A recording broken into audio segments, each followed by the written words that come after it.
তো গাইস, আজকের বিয়ে বাড়ির খাওয়া দাওয়াটা পুরো একটা এক্সপেন্সিভ লেভেলের হতে চলেছে। আজকে চলে গেছিলাম একটি দাদার বিয়ে বাড়ির ইনভিটেশনে। সেখানে কিন্তু ভেতরের অ্যাম্বিয়েন্স আর বাইরের গেটের আর ভেতরের কিন্তু বসার সিংহাসনের কিন্তু অ্যাম্বিয়েন্সটা জাস্ট অসাধারণ লেভেলের ছিল। স্টার্টার কাউন্টারের সেখানের অ্যাম্বিয়েন্সটাও কিন্তু জাস্ট ওয়াও ছিল, কারণ সেখানের প্রথম সূত্র মকটেল। এরকম গ্লাসে সোডা আর স্প্রাইট দিয়ে কিন্তু স্পেশাল করে মকটেল বানানো হচ্ছে। সাথে কিন্তু হুক্কা স্টল, পানের স্টল, ফায়ার পান, সমস্ত কিছু অ্যাভেলেবেল। চলো, আরও অনেক কিছু স্টল ছিল যেটা আমি তোমাদের কাছে স্কিপ করেছি, কারণ মেন কোর্সে এখনও অনেক কিছু আইটেম বাকি আছে। প্রথম সূত্রে পড়ে গিয়েছিলো আমাদের কাছে গ্রিন স্যালাড, লেবু, ওটা কম্পালসারি। তারপরে দিয়েছিলো আমাদেরকে ফিশ ব্যাটার ফ্রাই। তারপরে নেক্সট আইটেম ছিল কুলচার সাথে শাহি বাটার পনির।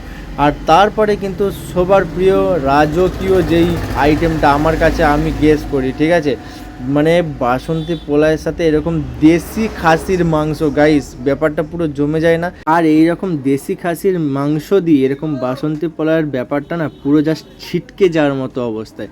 তো গাইস, এটাও কিন্তু বেশ ভালো ছিল। আর এখানকার সব থেকে ওভারঅল এক্সপিরিয়েন্স হয়েছে কিন্তু আমার পম্পেট তন্দুরি থেকে।